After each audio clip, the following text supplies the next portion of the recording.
offer this apology to the generations of Indigenous people and communities harmed by the residential schools and day schools we operated. We originally made a confession in 1994 for our role in operating residential schools and colonization. But we have realized the inadequacy of that confession. We apologize for our slowness and the apathy of our response.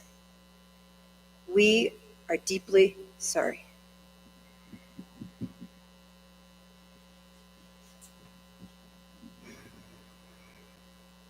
We acknowledge the families whose children were taken to schools without telling their families where the children were being taken and who never returned, who remain lost today.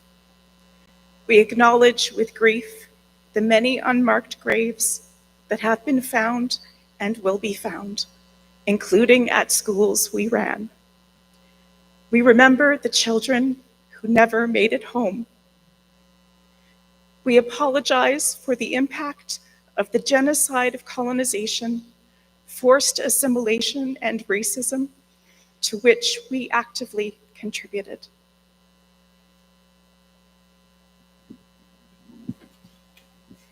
Many survivors and intergenerational survivors have shared very personal and traumatic experiences in the context of Truth and Reconciliation Commission hearings, and within congregations, committees, and governing bodies of the Church. We acknowledge the strength and courage of survivors for sharing your experiences in the schools and the heavy burdens your families and communities still bear. We acknowledge the pain and difficulty of sharing and reliving the truth of your lived experience. We acknowledge that the church apology itself, as well as the presence of church representatives making the apology, may be triggering, evoking trauma for some by surfacing memories of devastating experiences in residential schools.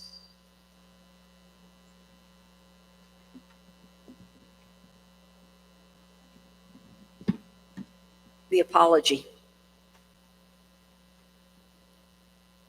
We acknowledge that Indigenous children suffered at residential schools. The Presbyterian Church in Canada ran a Husat residential school in British Columbia, Alberni Residential School in British Columbia, Birtle Residential School in Manitoba, Cecilia Jeffrey Residential School in Shoal Lake, Ontario, Cecilia Jeffrey Residential School in Kenora, Ontario, Crow Stand Residential School in Saskatchewan, File Hills Residential School in Saskatchewan, Muskapautung, later known as Lakesend Residential School in Saskatchewan, Portage La Prairie Residential School in Manitoba, Regina Industrial School in Saskatchewan, Round Lake Residential School in Saskatchewan, and Stony Plain Residential School in Alberta. We apologize for taking children from their homes, parents, grandparents, and communities.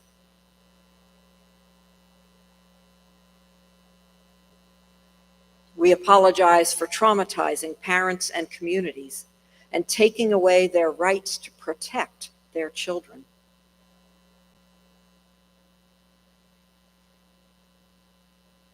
We honor and respect the languages of the land and apologize for punishing Indigenous students for speaking their traditional languages.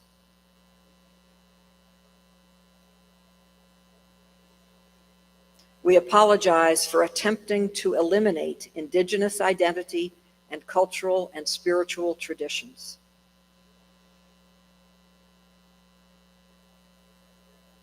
We apologize for the abuse Indigenous children suffered, including physical, sexual, psychological, emotional, and spiritual abuses.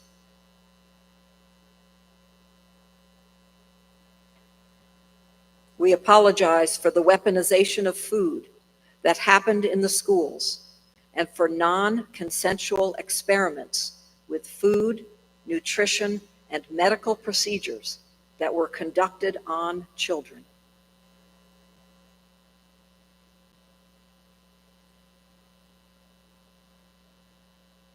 We apologize for the lost lives, for children who died while at residential schools, from disease, neglect, suicide, attempts to run away, and from violence by teachers, staff, and volunteers.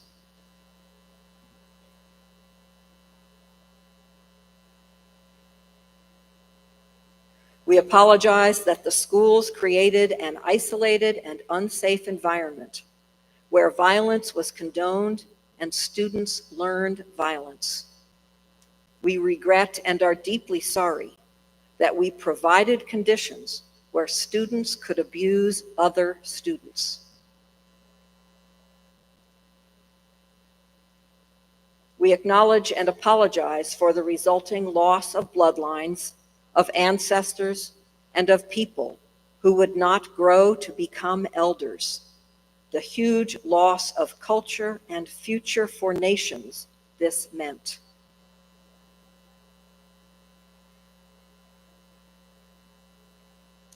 We apologize that when children died, their parents were not always informed.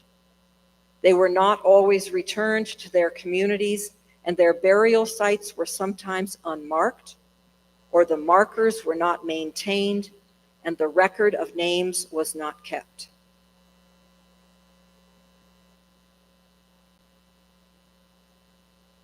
We apologize for the church's attitude of white superiority, for its assimilating policies and practices, for the racism of treating indigenous people as less than human, and for the ongoing intergenerational effects of our complicity with colonization and the schools that continue to negatively impact families and communities.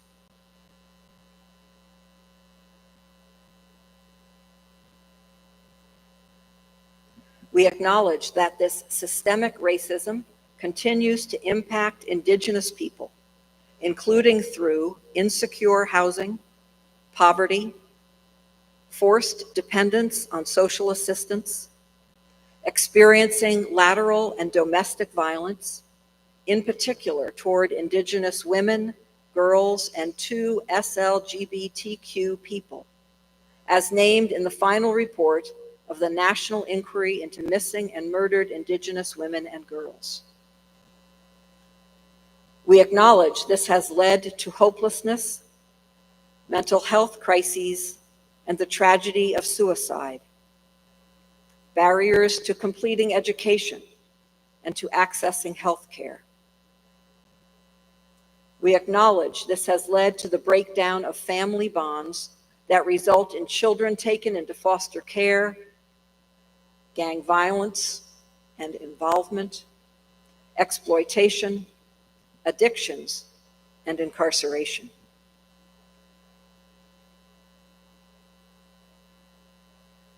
We are sorry for how long it has taken for the Presbyterian Church in Canada to begin to understand the depth of harm we have caused, and we still have much to learn. For our complicity in colonization and the residential school system, we are deeply, deeply sorry.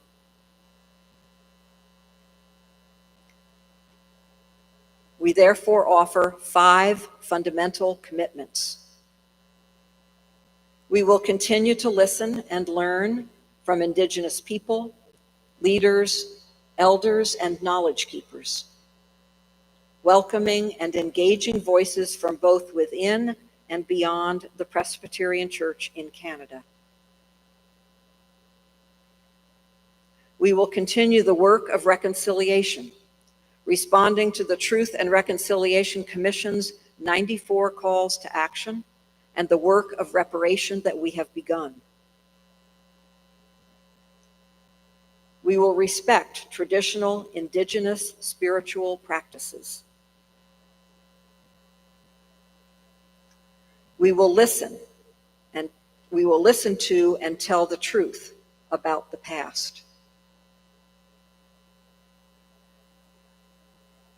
We will work to support Indigenous-led healing and wellness initiatives and to be in solidarity with Indigenous people and communities.